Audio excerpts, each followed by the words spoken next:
स्वयं माता पार्वती के पैरों तले जमीन खिसक गई जब उन्होंने देखा कि काल के भी महाकाल महादेव अपना त्रिशूल नीचे रख रहे हैं और अपने हाथों में चूड़ियां पहन रहे हैं, साड़ी लपेट रहे हैं। पार्वती जी घबराकर बोली, स्वामी ये क्या कर रहे हैं आप? महादेव की आंखों में करुणा थी। उन्होंने शांत लेकिन दृढ़ स्वर में कहा, गौरी, मेरी एक बेटी इस समय मृत्यु और जीवन के बीच संघर्ष कर रही है। उसकी मां बाढ़ में फंसी है और उसे अभी अपनी मां की आवश्यकता है। दक्षिण भारत की रत्नावती एक परम शिव भक्त गर्भवती थी और प्रसव का समय आ चुका था, लेकिन तभी कावेरी नदी में भयानक बाढ़ आ गई। उसकी मां नदी के उस पार ही रुक गई। आधी रात, तेज बारिश, बिजली की गड़गड़ाहट और सूना घर। रत्नावती प्रसव पीड़ा से तड़प रही थी। कोई सहारा नहीं, कोई साथ नहीं। वह रोते हुए पुकार रही थी, हे महादेव, हे मेरी माँ, मेरी रक्षा करो।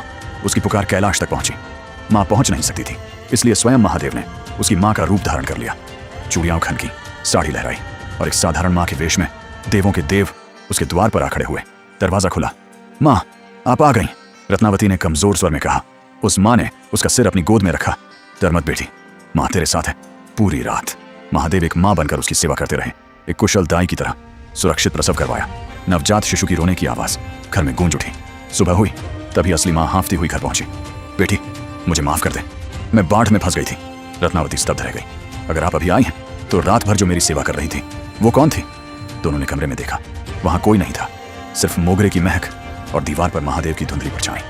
आज भी तमिलनाडु के तिरछी में स्थित थयुमनावर स्वामी टेम्पल इस चमत्कार की गवाही देता है। आज भी वहां गर्भवती महिलाएं सुरक्षित प्रसव के लिए महादेव को चूड़ियां और साड़ी अर्पित करती हैं। भगवान ने एक स्त्री का मान रखने के लिए स्वयं स्त्री का रूप ले लिया। महादेव से बड़ा कोई रक्षक नहीं और माँ से बड़ा कोई योद्धा नहीं।